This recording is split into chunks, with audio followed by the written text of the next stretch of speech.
kusoo dhawaada muuqaal cusub.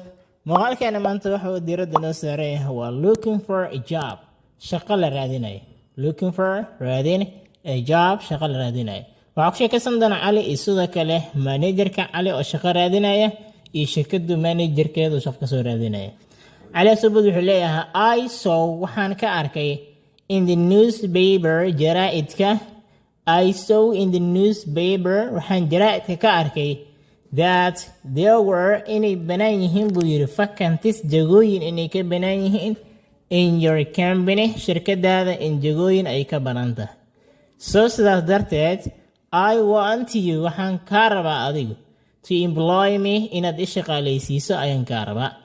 Manager maamulka Subud wuxuu leeyahay it is not bad muxuma to employ you inaan ku shaqaalaysiiyo.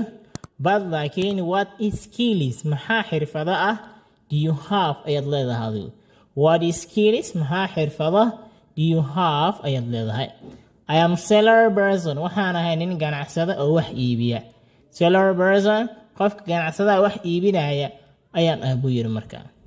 Manager maamulka Subud wuxuu leeyahay do you have ma leedahay any qualifications wax khibrad ma u leedahay adigu markaa takhasus ma u leedahay baa yiri. Qualification markaas wuxuu leeyahay do you have ma u leedahay any qualifications waxa takhasus ah for this job shaqadan takhasus ma u leedahay adigu.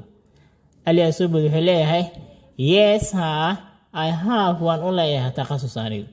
And I am degree holder waxaan ahay qof shahaado jaamacad wata.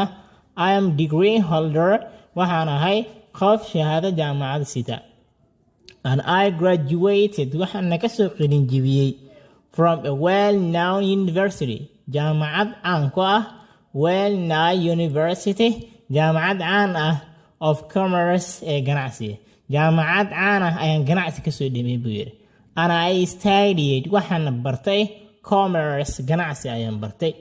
waa tahay saaxiib haddii aad ka hesho muuqaalka like saar sidaas la mid ah haddii aad ku cusub tahay channelkuna subscribe saar waxaan saaranahay wadadii aan ku tagi lahayn 1k subscribers. That's it.